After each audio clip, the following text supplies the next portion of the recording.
ప్రముఖ విమానయాన సంస్థ ఎయిర్ ఇండియా ఈ మధ్య తరచూ వార్తల్లో నిలుస్తుంది. సాంకేతిక లోపాలు, ప్రయాణికుల చేష్టలు, ఎమర్జెన్సీ ల్యాండింగ్ వంటి వివిధ తప్పిదాలు సర్వసాధారణంగా మారాయి. తాజాగా తన కుటుంబంతో కలిసి సంతోషంగా ప్రయాణించాలనుకున్న ఓ మహిళకు ఎయిర్ ఇండియా విమానంలో చేదు అనుభవం ఎదురైంది.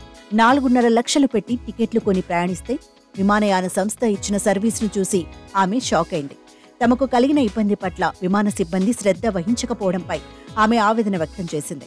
తనకు ఎదురైన అనుభవాలను ఇన్స్టాగ్రామ్ వేదికగా షేర్ చేయడంతో వీడియో వైరల్ గా మారింది. ఇటీవలి శ్రేతి గార్గ్ అనే మహిళ తన భర్త, 2 పిల్లలతో కలిసి ఢిల్లీ నుంచి టొరంటోకు ఎయిర్ ఇండియా విమానంలో బయలుదేరింది. తన ప్రయాణంలో ఆమె అనేక సమస్యలను ఎదుర్కొంది. తమకు కేటాయించిన సీట్ల హ్యాండిల్స్ విరిగిపోయి వైర్లు బయటకు వచ్చి ఉన్నాయని, ఎదురుగా ఉన్న స్క్రీన్లు సైతం పనిచేయలేదని తెలిపింది. సిబ్బంది వాటిని రీబూట్ చేసినా ఫలితం లేకుండా పోయిందని వాపోయింది. ఈ సమస్యలు చాలవంటూ కాసేపటికే హెడ్ లైట్లు పనిచేయడం మానేశాయి. దీంతో 16 గంటల పాటు ప్రయాణంలో పిల్లలను చూసుకుంటూ ఆ చీకట్లో ఆమె నానా ఇబ్బందులు పడింది.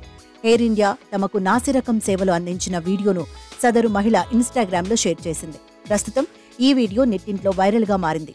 ఆమె పోస్టుపై ఎయిర్ ఇండియా స్పందించలేదు.